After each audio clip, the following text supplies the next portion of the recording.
یا ایھا الذین آمنوا، اے مسلمانوں، لا ترفعوا اصواتکم فوق صوت النبی، نہ اٹھاؤ آواز نبی کی آواز پر۔ ہاں کہتے ہیں آمین بالجہر کب منسوخ ہوئی؟ ان سے پوچھو یہ سورت کب نازل ہوئی؟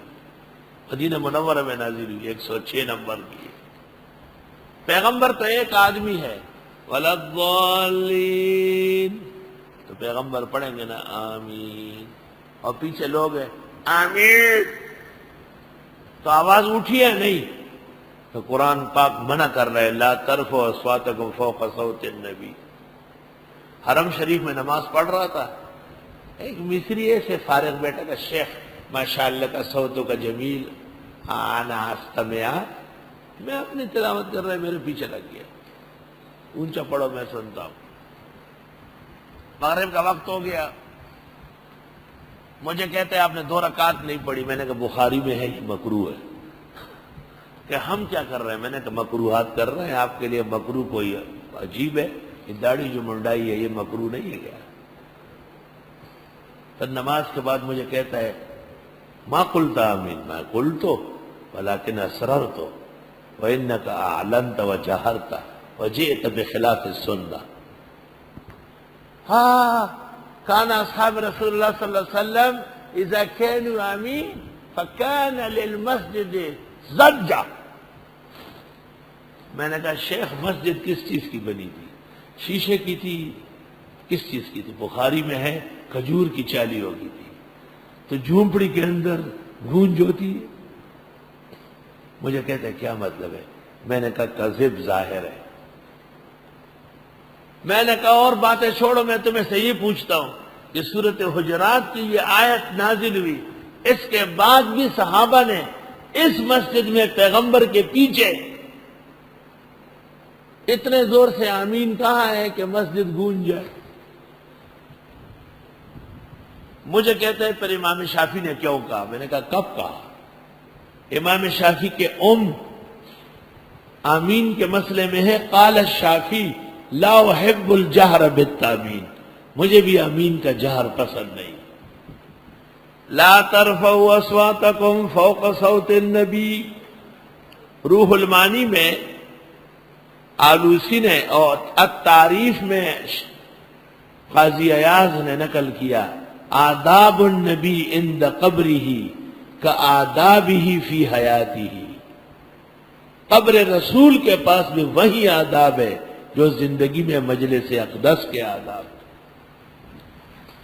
چنانچہ بالکل آرام سائلنٹ آواز سے ہر شخص آتا ہے اور اپنے آنسو بہاتا ہے اور اپنے محبوب کبریا محمد عربی صلی اللہ علیہ وسلم کے قبر پر روز اطہر پر درود و سلام پیش کرتے ہیں، اور بدعتی سے جل بھون جاتے ہیں، جل بھون، نہ ان کو جالی چومنے دیتے، نہ ہاتھ رکھنے دیتے، نہ کھڑے ہونے دیتے، برے فرے برے فرے، جاؤ نکلو یہاں سے، برے فرے برے فرے، چاہو بھاگو یہاں سے۔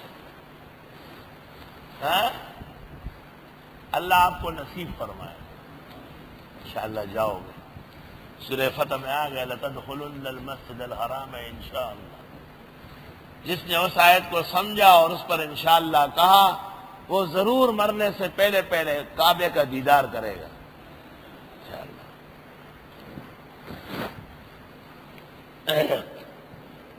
اے ایمان والو، نہ اٹھاؤ آوازیں پیغمبر کی آواز پر، اور نہ پکارو ان کو زور سے جیسے پکارتے ایک دوسرے کو، ان تحبط اعمالکم، حبط ہو جائے گی تمہاری نیکیاں، وانتم لا تشعرون، تم جانو گے بھی نہیں۔ 2 جرم ہیں جس میں نیکیاں ختم ہو جاتی، آدمی کو پتہ نہیں چلتا، ایک پیغمبر کی بے ادبی یا اساتذہ و مشائخ کی، اور دوسرا ارتداد، ومن يرتد عن دینه فیمت وهو کافر فاولئک الذین حبطت اعمالهم فی الدنیا والآخرہ۔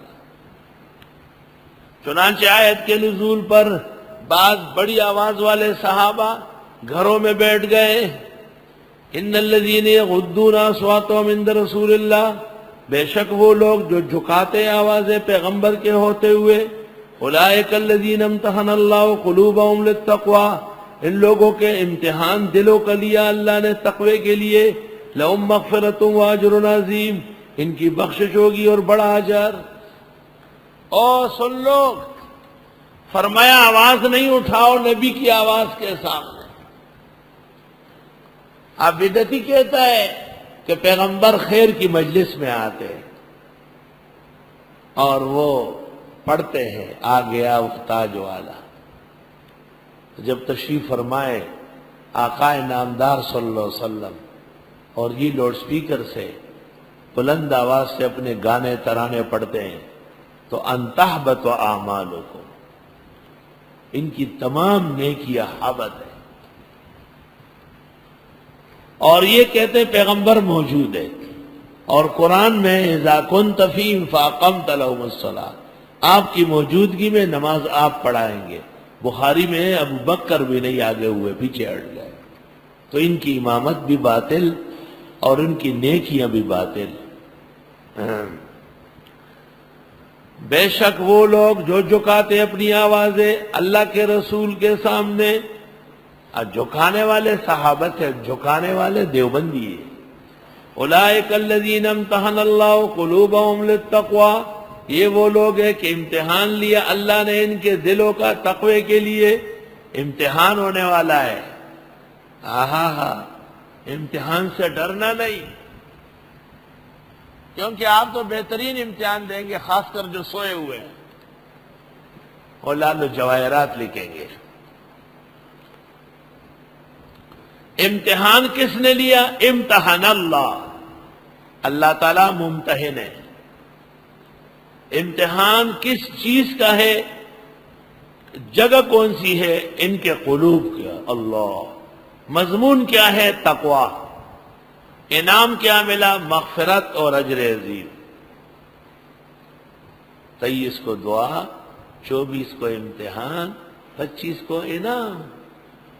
اور پھر آپ بے شک روانہ ہو جائے با اکرام، سوائے اس موبائلی بے ایمان کے جس کے لیے بد دعائیں جاری ہیں۔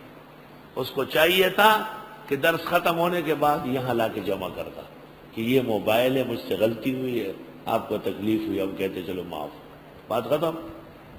تم نے بھی اس کو نہیں کہا میں اس سے خفا ہوں، اور تم میرے خفقان دیکھو گے کہ تمہارے ساتھ کیا ہوگا۔ اس بچی تم نے ولی دیکھے، زر ولی نہیں دیکھا۔ جب ایک آدمی غلطی کر لے اور انسانوں کے بچے ہو تو وہ اس کو سنبھال لیتے ہیں۔ وہ قرآن پڑھنے کیسے آیا؟ میں نے خود اس کی موبائل کی آواز سنی، وہ شاگرد اور مسجد میں بیٹھا کیسا ہے؟ وہ تو واجب الرجم ہے، اس کو فوراً معافی مانگنی تھی، اور یہاں لا کے درس ختم ہونے کے بعد یا ناظم صاحب کے یہاں جمع کرنا تھا کہ مجھ سے غلطی سے اس کی گھنٹی بجی، مولانا صاحب کو تکلیف ہوئی بہت، میں بہت معافیوں کا خواستگار ہوں۔ تو ہم کہتے چلو بلا لے جا، اور اگر ضبط بھی ہو تو کم از کم اس کا ایمان بچ جاتا۔